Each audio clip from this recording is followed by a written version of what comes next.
ഇന്ത്യക്കെതിരെ സൈനിക നീക്കം പ്രഖ്യാപിച്ച് പാകിസ്ഥാൻ. ബുന്യാൻ ഉൽ മർസൂസ് എന്നാണ് സൈനിക നീക്കത്തിന് പേരിട്ടിരിക്കുന്നത്. തകർക്കാനാകാത്ത മതിലെന്നാണ് ഈ വാക്കിന്റെ അർത്ഥം.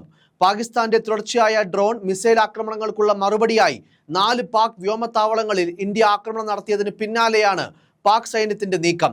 കശ്മീർ അതിർത്തിയിൽ ഡോഗ് ഫൈറ്റ് എന്നറിയപ്പെടുന്ന യുദ്ധരീതിയായ പോർ വിമാന യുദ്ധം നടക്കുന്നുണ്ടെന്നും ഇന്ത്യ പാക് പോർ വിമാനങ്ങൾ പരസ്പരം ആക്രമണം നടത്തുന്നുണ്ടെന്നും പാക് വ്യോമസേനയുടെ 2 യുദ്ധവിമാനങ്ങൾ ഇന്ത്യ വെടിവെച്ചിട്ടെന്നും റിപ്പോർട്ടുകളുണ്ട്.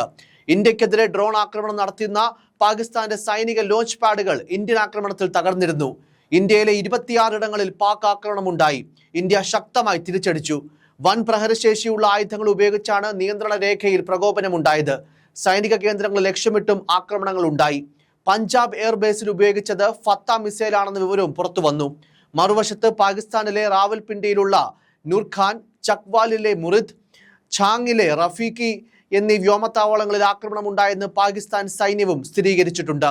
ഇതേ തുടർന്ന് പാകിസ്ഥാൻ വ്യോമപാത പൂർണ്ണമായും അടച്ചിട്ടു. ഇസ്ലാമാബാദിൽ നിന്നും 10 കിലോമീറ്ററിൽ താഴെ മാത്രം അകലെയാണ് നൂർഖാൻ വ്യോമത്താവളം. വൻ സ്ഫോടനത്തെ തുടർന്ന് നൂർഖാൻ വ്യോമത്താവളത്തിൽ തീ പടർന്നതിന്റെ ദൃശ്യങ്ങൾ പാകിസ്ഥാൻ മാധ്യമങ്ങൾ പുറത്തുവിട്ടിരുന്നു. എന്നാൽ ഇവയുടെ ആധികാരികത ഉറപ്പിക്കാനായിട്ടില്ല. ചക്ലാല വ്യോമത്താവളമെന്ന നേരത്തെ അറിയപ്പെട്ടിരുന്ന നൂർഖാൻ പാകിസ്ഥാന്റെ സുപ്രധാന വ്യോമത്താവളങ്ങളിൽ ഒന്നാണ്. ജമ്മു കാശ്മീരിലെയും രാജസ്ഥാൻ, പഞ്ചാബ് എന്നിവിടങ്ങളിലെയും അതിർത്തി മേഖലകളിൽ പാക് പ്രകോപനം തുടരുകയാണ്. കശ്മീരിലെ രജൌരിയിൽ പാകിസ്ഥാൻ നടത്തിയ ഷെല്ലാക്രമണത്തിൽ Jammu Kashmir additional district development commissioner Rajkumar Thapa കൊല്ലപ്പെട്ടു. എല്ലാ വ്യോമഗതാഗതവും പാകിസ്ഥാനിൽ നിർത്തിവച്ചിരിക്കുകയാണ്. ഡ്രോൺ ആക്രമണങ്ങൾക്കായി യാത്രാ വിമാനങ്ങളെ മറയാക്കുന്നുവെന്ന ഇന്ത്യയുടെ ആരോപണം ഉയർന്ന് മണിക്കൂറുകൾക്കുള്ളിലാണ് പാകിസ്ഥാൻ വ്യോമാതിർത്തി അടച്ചത്. നോട്ടീസ് ടു എയർമെൻ വഴിയാണ് തീരുമാനം അറിയിച്ചിരിക്കുന്നത്. ഡ്രോൺ മിസൈൽ ആക്രമണങ്ങൾ നടത്തുന്നതിനിടയിൽ വ്യോമാതിർത്തി തുറന്നിടുന്ന പാകിസ്ഥാന്റെ നടപടി രാജ്യാന്തര വ്യോമ ഗതാഗതത്തിന് ഭീഷണിയാണെന്നും ഇന്ത്യ ആരോപിച്ചിരുന്നു. കഴിഞ്ഞ ദിവസം രാത്രി ഇന്ത്യയുടെ 26 കേന്ദ്രങ്ങളെ ലക്ഷ്യമിട്ട് പാകിസ്ഥാൻ നടത്തിയ ഡ്രോൺ ആക്രമണത്തിന് പിന്നാലെയാണ് വ്യോമാതിർത്തി അടച്ച പാകിസ്ഥാന്റെ നീക്കം. വടക്ക് ലേ മുതൽ തെക്ക് സീർ ക്രീക്ക് വരെയുള്ള സൈനിക കേന്ദ്രങ്ങളെ അടക്കം ലക്ഷ്യം വെച്ചാണ് പാകിസ്ഥാൻ ശക്തമായ ഡ്രോൺ ആക്രമണം നടത്തിയത്. എന്നാൽ ഇന്ത്യ ഈ ആക്രമണത്തെ അതിശക്തമായി പ്രതിരോധിച്ചു. ഇന്ത്യൻ വ്യോമ പ്രതിരോധ സംവിധാനം ഡ്രോണുകളെ കൃത്യമായി തകർത്താണ് തിരിച്ചടിച്ചത്. മെയ് 8, 9 തീയതികളിലായി രാത്രിയിൽ 300 മുതൽ 400 ഡ്രോണുകളാണ് പാകിസ്ഥാൻ ഇന്ത്യക്ക് നേരെ പ്രയോഗിച്ചത്. ഇവ തുർക്കി നിർമ്മിത അസിഗാർഡ്സ് സോങ്കർ മോഡലുകളാണെന്ന് തിരിച്ചറിഞ്ഞിട്ടുണ്ട്. ബരാക്കേറ്റ്, S-400 ട്രയംഫ് മിസൈൽ പ്രതിരോധ സംവിധാനങ്ങളും മറ്റും ഉപയോഗിച്ചാണ് ഇന്ത്യ ഡ്രോൺ ആക്രമണത്തെ തകർത്തത്. ശ്രീനഗർ വിമാനത്താവളം, അവന്തിപ്പോര വിമാനത്താവളം, നഗ്രോട്ട, ജമ്മു, പഠാൻകോട്ട്, ഫാസിൽക്ക, ജയ്സാൽമീർ എന്നിവയായിരുന്നു പാകിസ്ഥാൻ ലക്ഷ്യമിട്ടിരുന്നത്. അതിനിടെ ഫിറോസ്പൂരിൽ പാകിസ്ഥാൻ നടത്തിയ ഡ്രോൺ ആക്രമണത്തിൽ ഒരു കുടുംബത്തിലെ 3 പേർക്ക് പരിക്കേറ്റു. അതേസമയം അതിർത്തിയിൽ ഇന്ത്യ പാകിസ്ഥാൻ സംഘർഷം വഷളായിരിക്കെ സ്ഥിതിഗതികൾ വിശദീകരിച്ചിരിക്കുകയാണ് കേന്ദ്ര സർക്കാർ. വിദേശകാര്യ secretary Vikram Misri, colonel Sofiya Qureshi, wing commander Vyomika Singh എന്നിവർ നടത്തിയ വാർത്താ സമ്മേളനത്തിലാണ് വിവരങ്ങൾ പങ്കുവച്ചത്.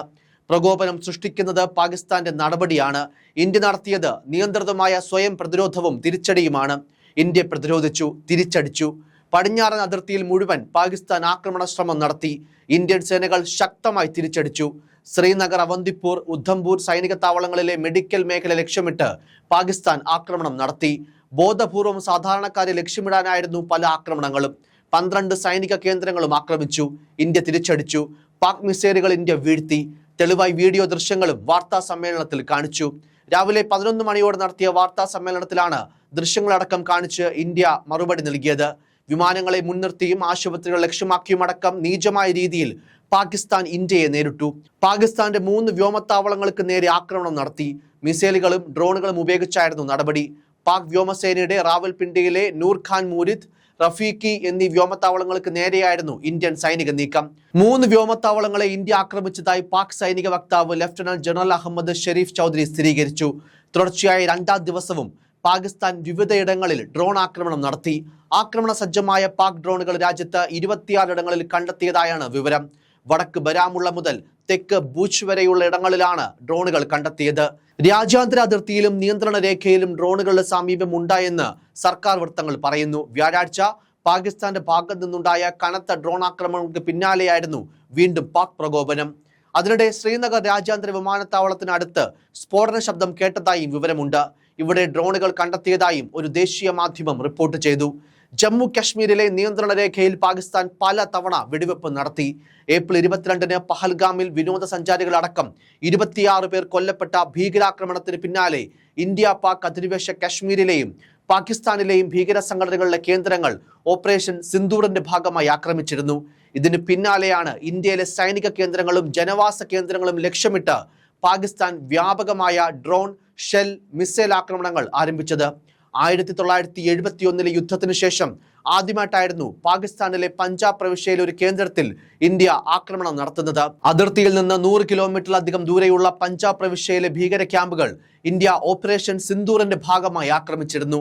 ഓപ്പറേഷൻ സിന്ദൂറിന് പിന്നാലെയാണ് ഡ്രോണുകളും മിസൈലുകളും ഉപയോഗിച്ച് ഇന്ത്യയിലെ ഗുരുദ്വാരകൾ, കോൺവെന്റുകൾ, ക്ഷേത്രങ്ങൾ ഉൾപ്പെടെയുള്ള ജനവാസ മേഖലകളും സൈനിക കേന്ദ്രങ്ങളും ലക്ഷ്യമിട്ടുള്ള ആക്രമണങ്ങൾ പാകിസ്ഥാൻ ആരംഭിച്ചത്. ഓപ്പറേഷൻ സിന്ദൂറിലൂടെ പാകിസ്ഥാനിലെയും പാക് അധിനിവേശ കശ്മീരിലെയും ഭീകര ക്യാമ്പുകൾ മാത്രമായിരുന്നു ഇന്ത്യ ലക്ഷ്യമിട്ടിരുന്നത്. ഇന്ത്യയുടെ ആക്രമണത്തിൽ ഒരു സാധാരണക്കാരന് പോലും ജീവഹാനി സംഭവിച്ചതുമില്ല. എന്നാൽ പാകിസ്ഥാന്റെ ആക്രമണങ്ങൾ ഇന്ത്യയിലെ ജനവാസ മേഖലയെയാണ് നിരന്തരം ലക്ഷ്യം വെക്കുന്നത്.